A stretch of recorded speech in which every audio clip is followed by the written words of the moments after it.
wheels ride forth.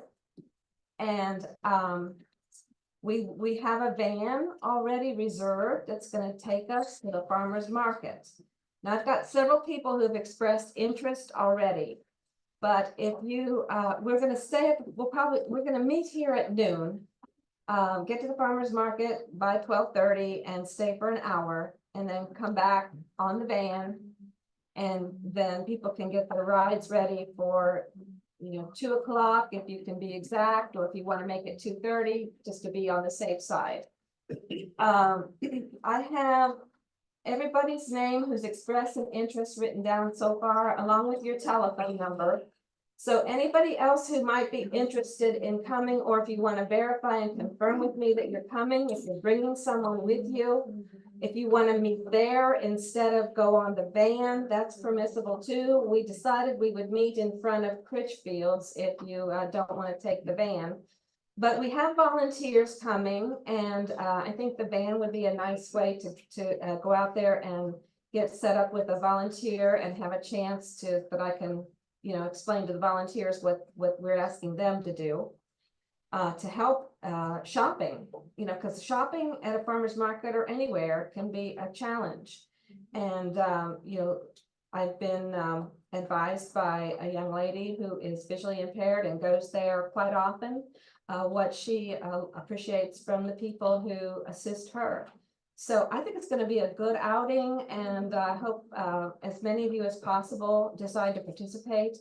Please let me know. If you know today is fine, but at least by the end of April, so that I can coordinate with volunteers and decide exactly on transportation and how we're going to handle everything. I'll be calling everybody ahead of time to confirm if I have you on my list already, because I know just because you express an interest doesn't mean you're definitely coming. But I think it'll be a good, we've not done this before. Jackie Dennegree from the County Extension Office is the one who will be driving the van. It is their van, and it's a 15-passenger van. So we're pretty excited about being able to collaborate with that group. They're the ones who also have done our cooking classes over there too, that many of you have participated in and enjoyed very much. So that's the one announcement I wanted to make. Does anybody have any questions about that before I introduce Steve? Susan, it's Teresa. Do you want to mention about the double vouchers or double points? Oh, thank you. Yes. If you get SNAP benefits, or also there's other benefits too, and I don't know exactly how they are done, but I have been told about the SNAP benefits. There is a table at the farmer's market where you bring your information and they will provide you with some tokens, different colored tokens for different types of items, and you can get twice as much purchasing power as maybe you would normally get with the farmer's market. So yeah, the table I've been told is like about halfway up. See, the farmer's market at Southland is like one kind of long road, so it makes it easier to navigate, just go up and down. And the table is about halfway up, and she told me it was covered with a red tablecloth. So if you're kind of get lost and you're on your own, you might want to look for that red table if you can see that. But just ask somebody if you can't see it. But we're going to try to coordinate with groups of 2 or 3 with a volunteer, so that way it wouldn't be too much on each volunteer and you wouldn't be on your own. And if you are bringing a sighted companion with you, that will help too.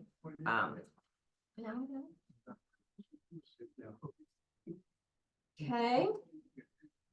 All right. Our speaker today is Steve Hoyt, who has come down to see us from Columbus, Ohio. And he is a certified orientation and mobility specialist. He works with pilot dogs.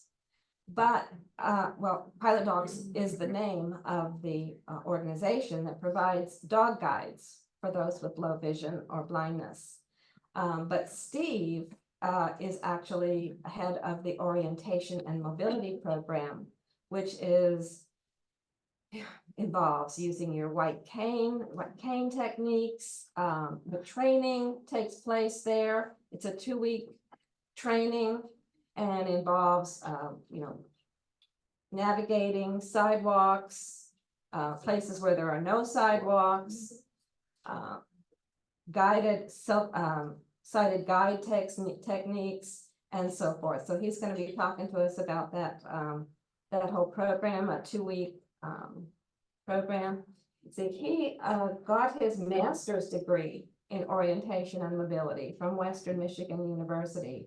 So he is well prepared to talk to us today. So welcome, Steve. Come on up.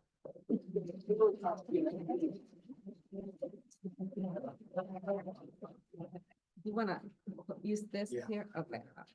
Please. Sure.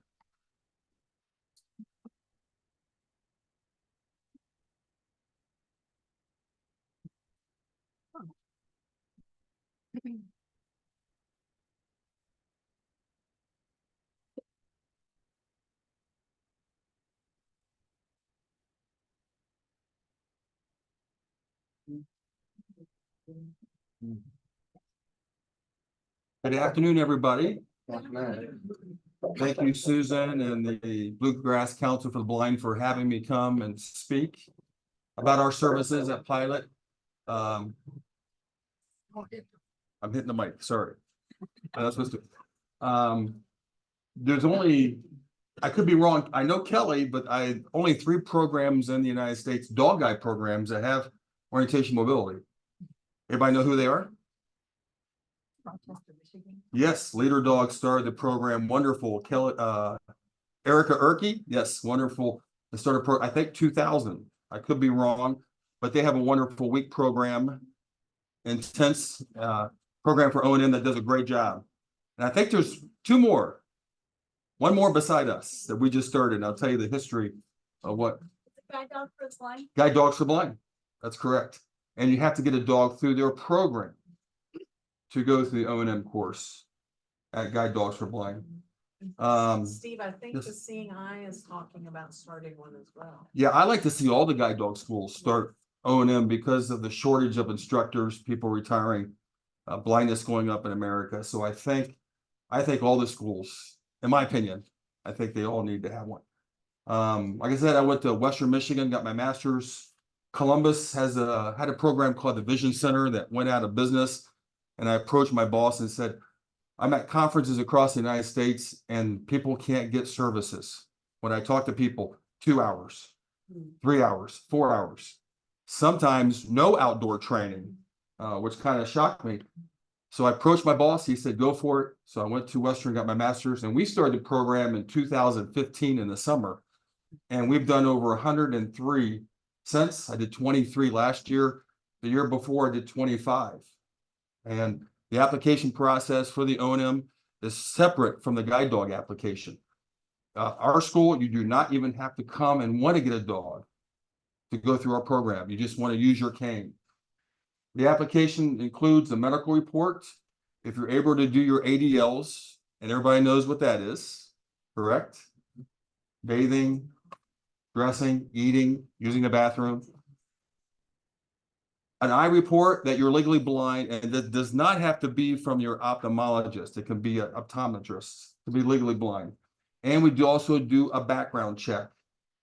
Once that is done, then we invite you in for 2 weeks, a 10-day course. We bring people in on a Monday, and they leave on the 2nd Thursday. We do 6 days the first week, no class on Sunday, and 4 days the following week. Like I said, it's a 2-week in residence at Pilot.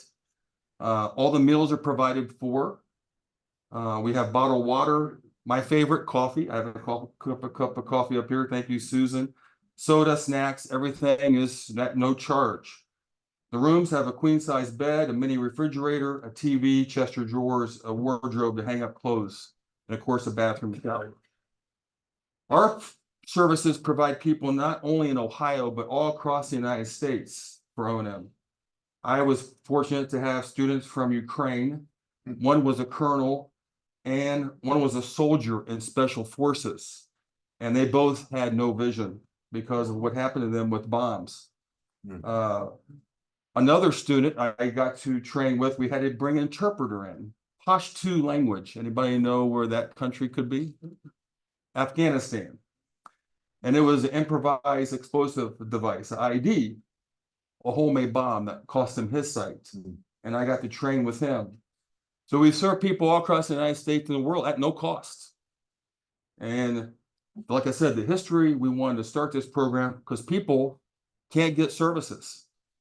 They just can't get that once a month or once a week.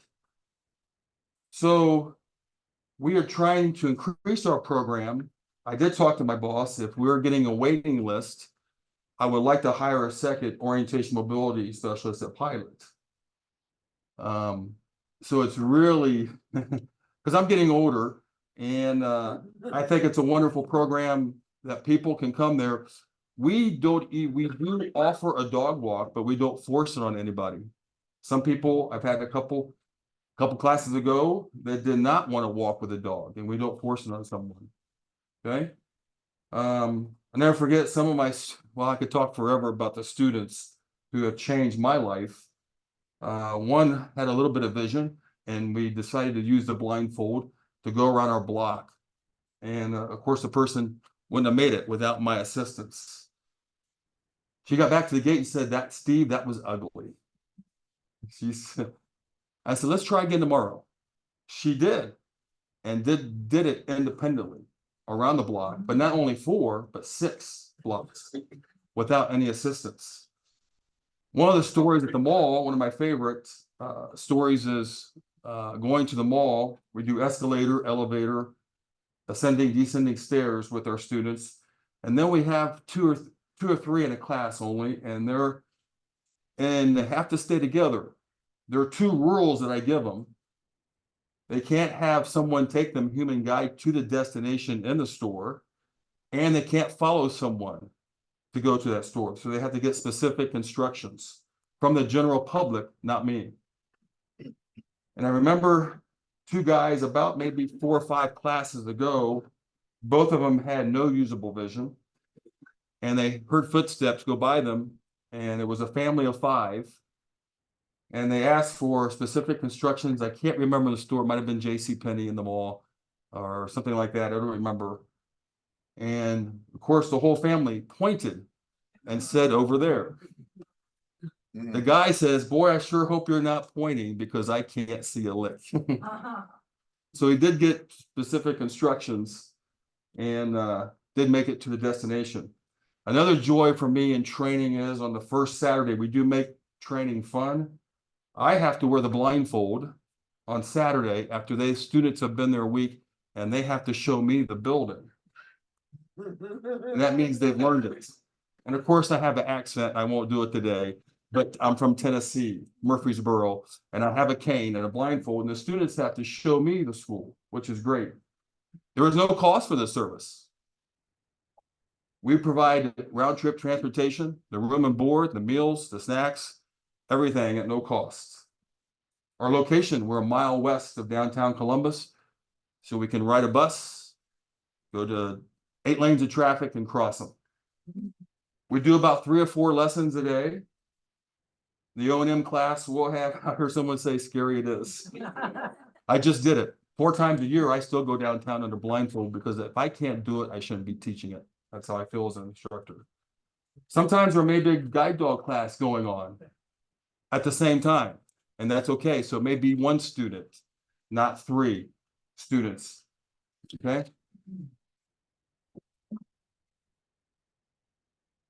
Well, I could go over a lot of the lessons that we do, but just a few lessons. We do upper, lower body.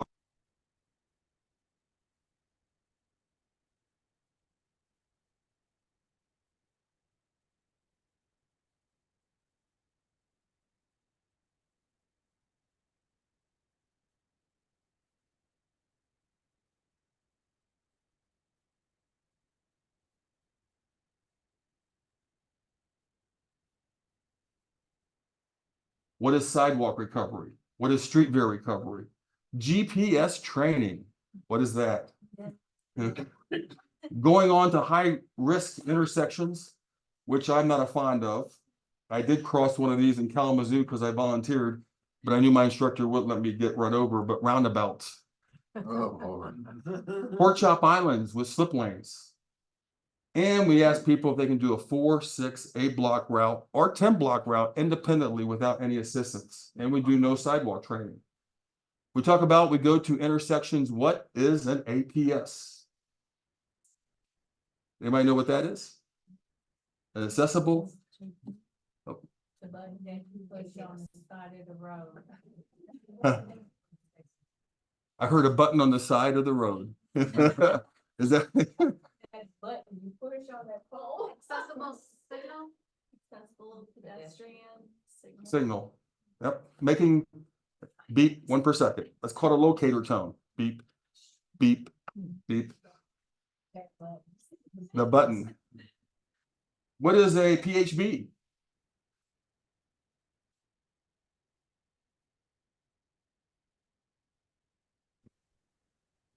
We just put one in close to our school 3 blocks away because our students couldn't get to the bus stop on the south side of Rich.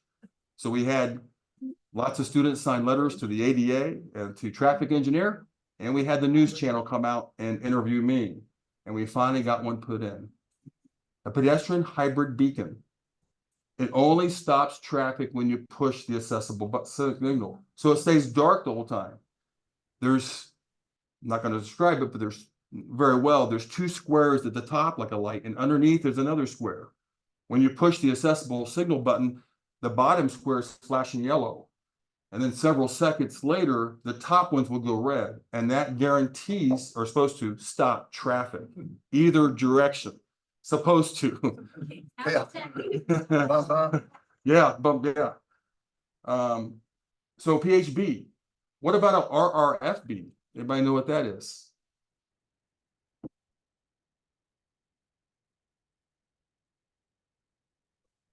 No, not a railroad.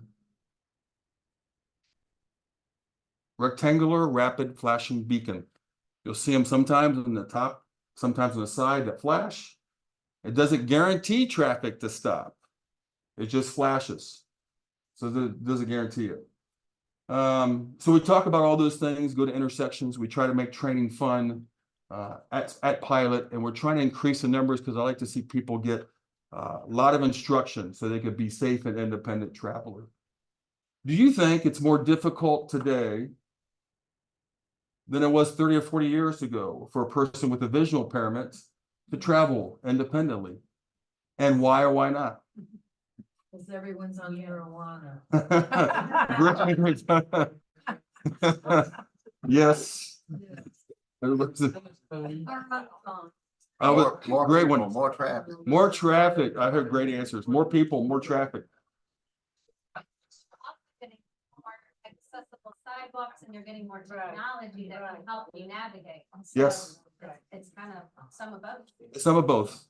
And you got people on their phones. I see people cutting across the lane to the left and to the right, not staying in their lane. And you look over and they're on their phone texting.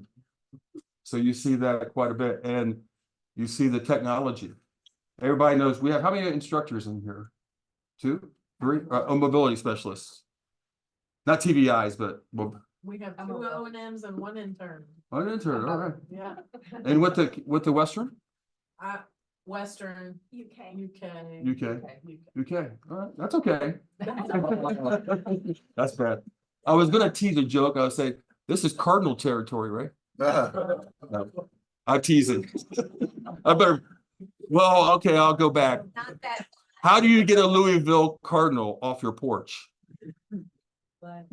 Get a cat. Pay for the pizza. They use that with Ohio State, Michigan, where I'm at in Columbus with the Wolverines. So that's our rival. So I know Louisville and Kentucky is a big rival, just like Ohio State, Michigan. So those things we talk about 2 weeks, we try to make it fun. The students have blessed me. We just finished class on Friday. We have a dog class started Monday, and we have O&M student coming at the 3rd week of the dog class, along with 2 other O&Ms coming that last week. We'll be finishing up. We are Our pilot dog's been around since 1950. We are part of the International Guide Dog Federation now since 2018. We have a brand new kennel. We're all on one campus. 2017, a new kennel was built. We are building a 20-room hotel for our students. As we speak, it's starting May 1st. So construction. We are also having a genetic research building with puppies and dogs to be great guide dogs. I've been blessed to be a pilot for 34 years. 15, I was a trainer instructor. And then my boss asked me if I would be student services because of both of my hip replacements. Had nothing to do with walking or training or even playing college football that I got to do. It was actually genetic. So I became student services, saw the need for O&M, and that's how this all started, with starting the program at Pilot since 2015. Any questions about anything? I can tell you stories and stories of students, but the app online, it's like I said, there is no cost, and Cindy and Caroline will help you with that process. And we just require the medical, the eye report, and the background check. Unlike the dog is more extensive. Okay. Question about Teresa, correct? Yeah. Okay. Thank you. With the dog program, which breeds of dogs are you all currently using? Yeah, back in the day when I started, it was 7. Now it's down, I think, 3. The Labrador Retriever, the Golden Retriever, and Jim, our new CEO, is trying to bring the German Shepherd back.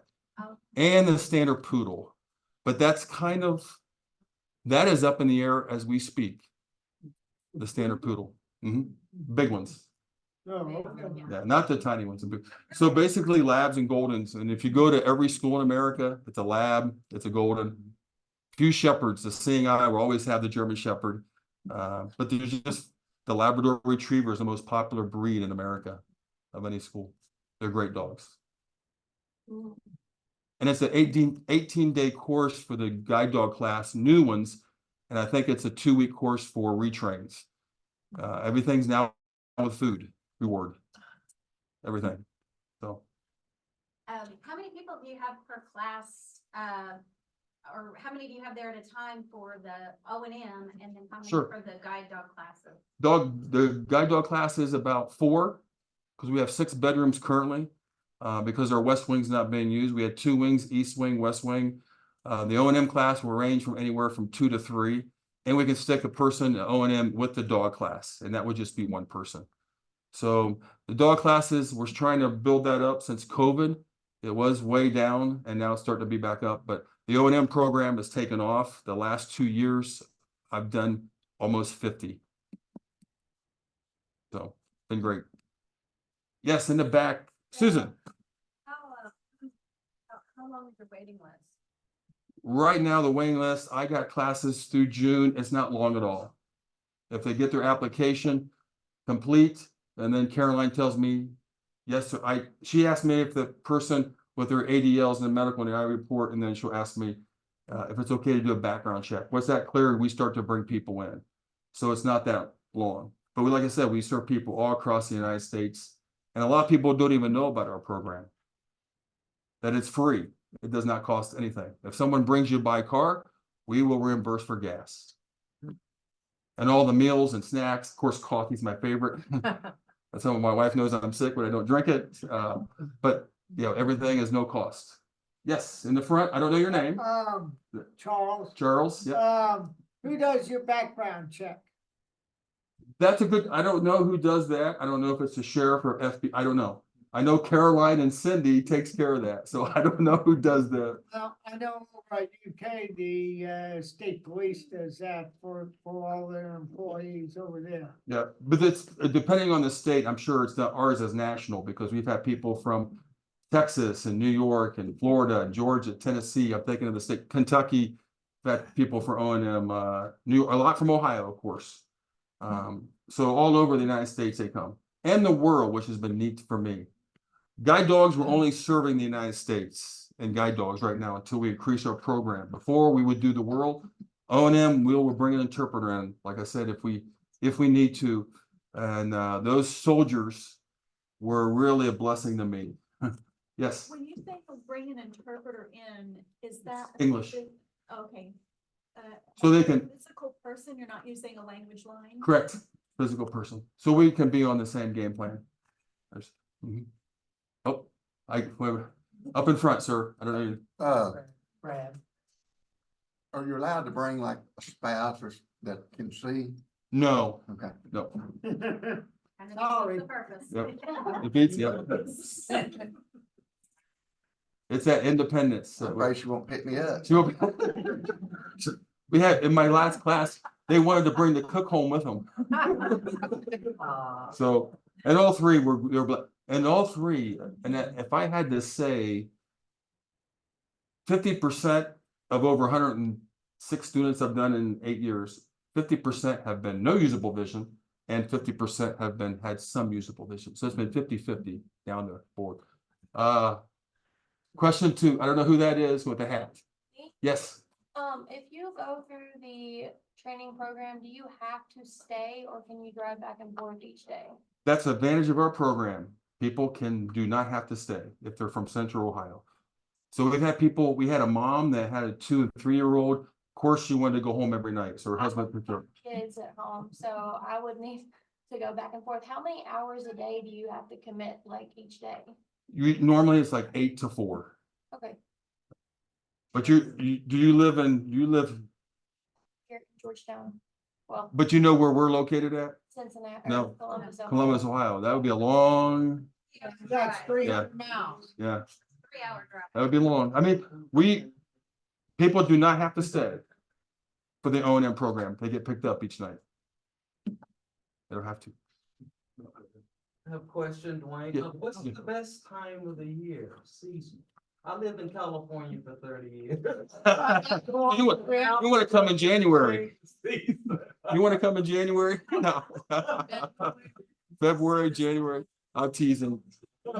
You can make that request. Okay. Absolutely. Like college students that want to come, that window of opportunity before schools. So they can make that request for us. Up. Okay, Susan in the back. Are there any tips you could share on either using a cane or on sighted guide techniques for our group here now? Just something that would help us just function better. Yeah, human guide is basically, you could pick what arm technique, and we do a little bit of that in the beginning. We do upper body by asking what arm, and of course you're holding it above their elbow. The guide is a half a step. They stopped calling it sighted guide when I went to Western, and I asked why, because people with low vision were guiding someone with no vision. So they called it human guide instead of sighted guide. That's why they changed the name. When I went to school, that was 2013 when I went to Western and got to go there for a year and a half. The cane there's 2-point touch technique. I don't teach that. I show what the students what that is. That's raising your cane off the ground, going back. We do constant contact technique because we have a lot of uneven sidewalk in our area. So I just feel that's better to know your environment. I don't have a problem with either technique. Of course, we use a cane if you would like to see it. It's called the no jab cane, graphite. So it doesn't jam someone in their stomach when they hit a hard object. So if anybody wants to see that, you can. And we give that away at no cost too for our students who come. Okay. Does that help you, Susan? Yeah. Up front, yes. You know, when you're walking down a street and they'll have the sign, a blind person lives here. I had called about getting a sign for my street, but I was informed that that's only for children. That I don't think is true. And I think always you can get the ADA involved. I send a resource list out to all my students. It's 17 pages. We're getting it on a thumb drive, and it helps with advocating for yourself for the APS and a PHB and truncated domes if needed. And you can advocate for putting a sign by calling the traffic engineer or calling the mayor of the city, or call the news. Okay, and then mention ADA. Okay, but I would always, if you do contact or make a letter, always keep a copy. Okay, that helps. Let's start with 311 here. I requested the audible signal in my neighborhood they put it in within 3 weeks. By the time I got home with my guide dog, it was installed and working. So 311 worked well for me. And if you need help with advocating, let me know. I'll be happy to send it too. And you get the ADA local office involved too. In I'll be Lexington, in Frankfurt. in Frankfurt. Lexington actually has one. His name is Roger Damon, and he's on the Access Lexington board.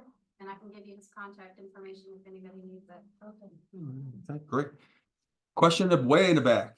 There's two, I got two hands up. So First lady or the man?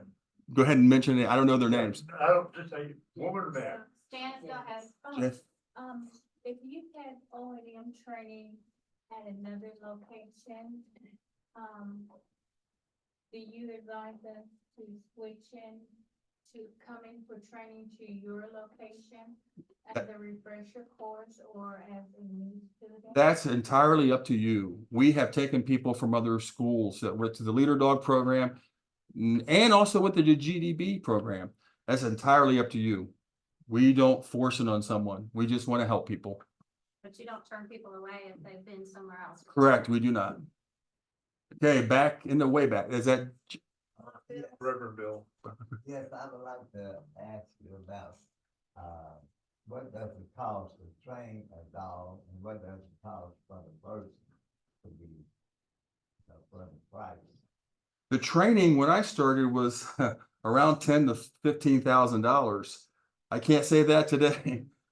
The cost of a dog is probably between $35,000 and $50,000, and that's probably any school in America.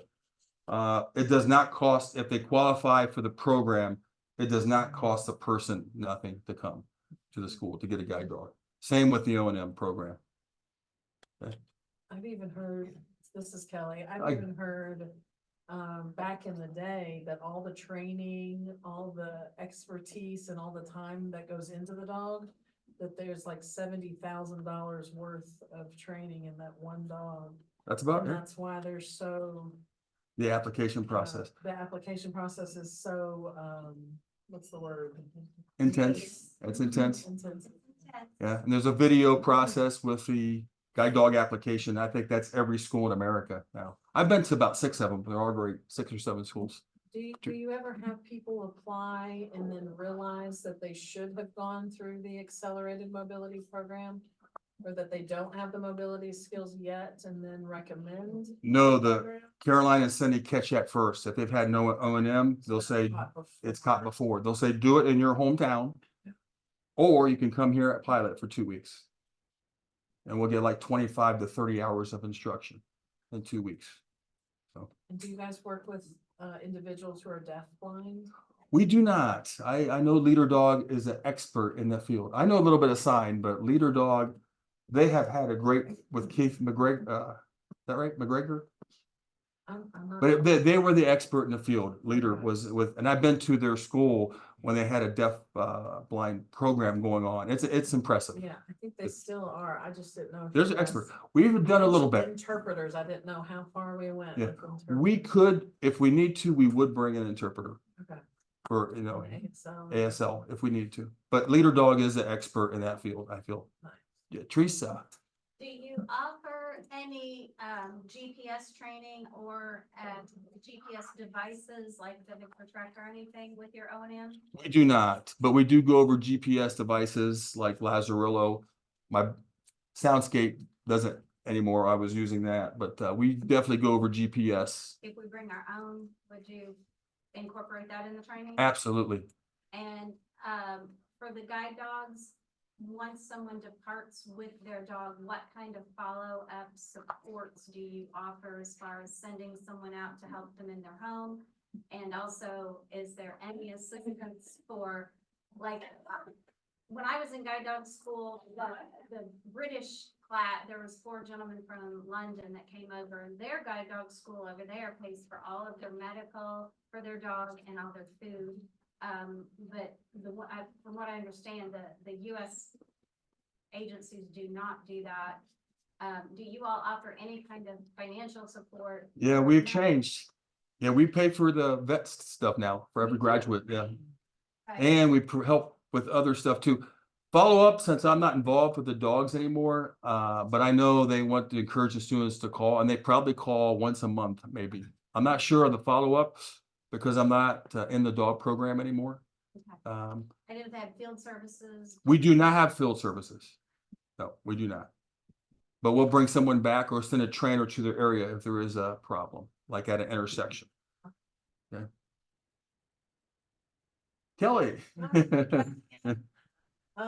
This question is for my mother, who's making me ask. I call them around. Do you guys do any training with balanced dogs, a balance harness? We do not at this time. I will About tell, a dog guide, a dog with a. we do not. support We cane. used to when I was there, but not, we had a support cane with harness, but since it's all food, we're gotten away from that. I will say Guiding Eyes for the Blind does have a great special needs program for their dogs and balance. Mhm. Guiding Eyes, New York. Yes, New Jersey, New they're York. in New York and they're out of Yorktown Heights. And they have a wonderful program for special needs with dogs for balance. The dog or the person? The person. That's a great question.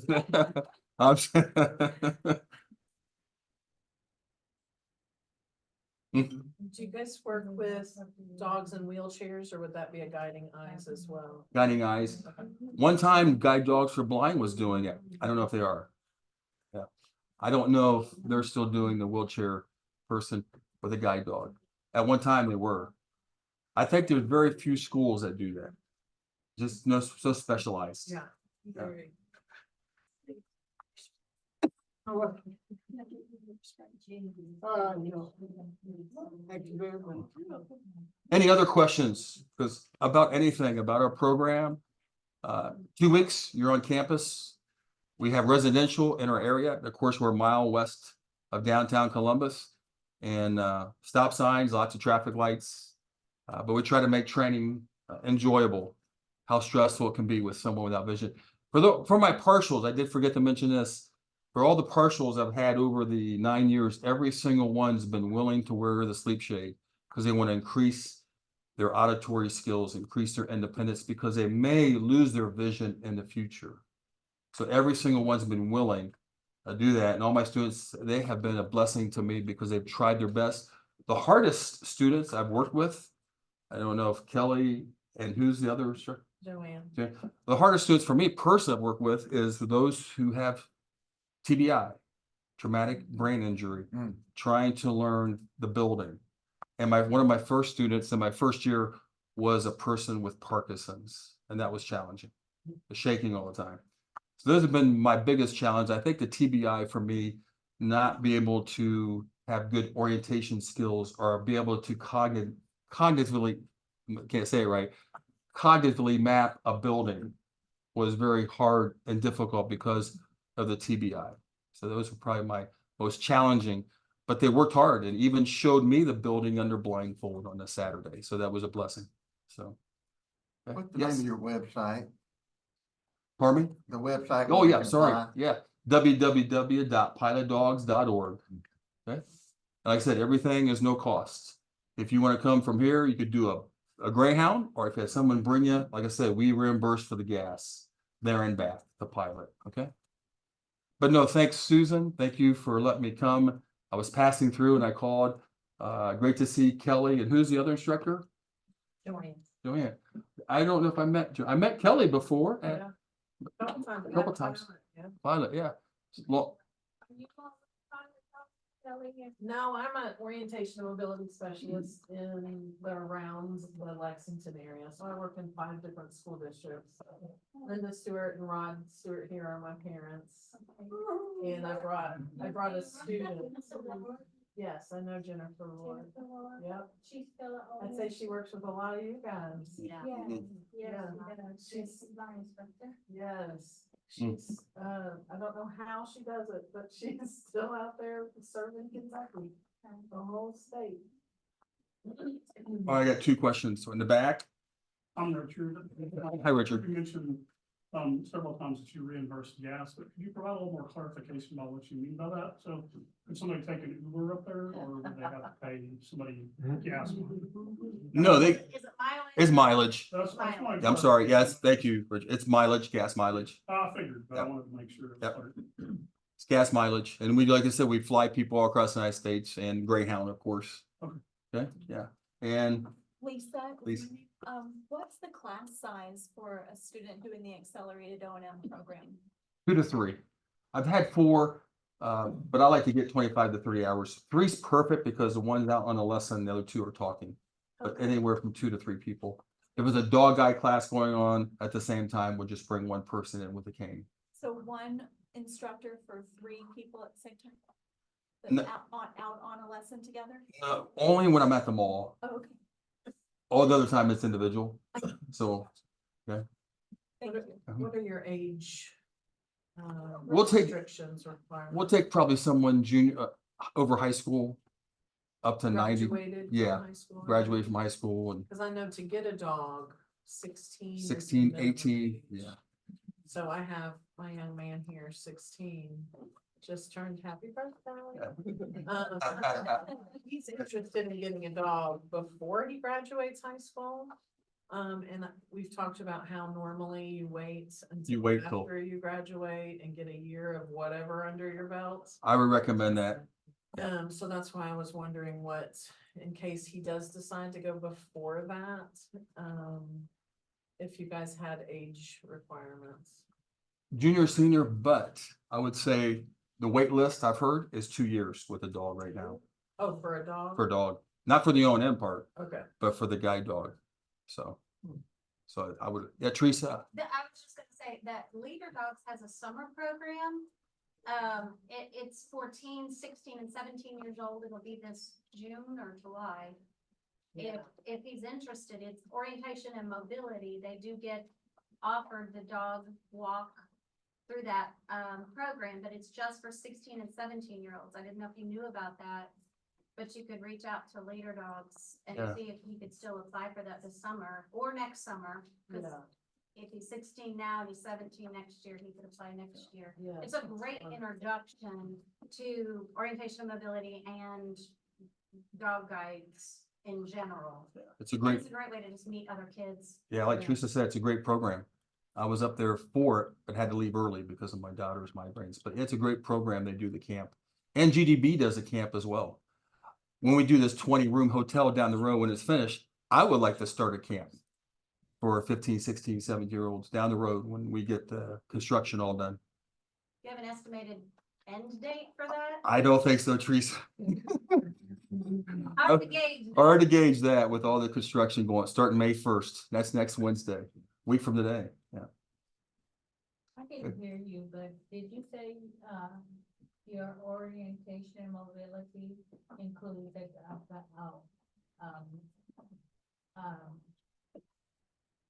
Includes a walk. yeah. Yes. Yeah, If- yeah, that's what I if- was gonna say. Yeah, we offer it. We don't force it. I've had some do not want to walk with the dog, and that's fine. They just want to use their cane, and that's okay. We don't force a guide dog on someone. It's a very different experience than your cane. It is. Uh-huh. It It's is. a lot of responsibility. It is. You gotta know what you're getting yourself into. You get So- from I point A had to no point idea B that- a lot quicker. You do? Oh, It is. absolutely. But boy, the cane, You know, it's- no cleanup. That's advantage of a cane, no You cleanup. can take your cane where You you- can. Doesn't talk back. They talk bad. Just wait for it, it's coming. Has Kelly and Joanne seen the We Walk cane? Or, I did the lesson on it. oh, I have one. I wasn't impressed with it. I was only impressed with its vibration for high branches because I'm 6'2". But it wasn't made very well. Now, what is the we walk? Now, The they people come out don't with the new know. ones this year. Have you seen that one? Sam reviewed it from the. I have not. Son. I don't know if he has one. I'll go see if he has one. I'll be right back. Yeah, the We Walk, how would you describe it, Kelly? And then you would, Lisa, It's a cane, a walking cane, but it's got an electronic component to it with vibrations to detect overhead hanging branches and detect obstacles in your path. And it also connects to an app that can help you, find, places to shop in your area, bus stops, different, It has its own GPS. yes, In it. that can. Is that it? No, this is the no jab cane. I'm gonna pass around. You, can we start with no jab cane? No jab. Mhm. Spring loaded.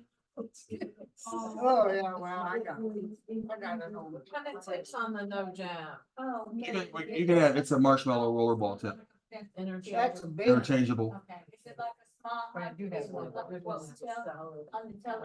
I got one of those. Went around with this little one. No. You know the name So of she had- the looks a little different. We got. All the different. Yeah. Oh, the names of the tips? Oh, yeah. Marshmallow, rollerball, marshmallow. You have, yeah. There's a jumbo, there's a rollerball, there's a marshmallow, there's ceramic, there's a pencil tip, there's a metal glider. Yeah. The Dakota disc. Yep. All kinds. It's their big business, it's great. You can tell. They are. Yeah, they just color code is not back their outfit and stuff, but they aren't really, the white paint, their colors. Can you bring like, if I had a black one or a red one to go with what I'm wearing? I would recommend that. You all consider training somebody with that? I recommend the white cane with the red tip. Yeah. Universal symbol of blindness. Right, Yep. right.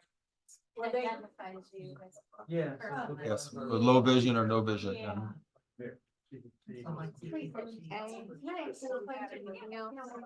Thank you so much for having me come. Thank you.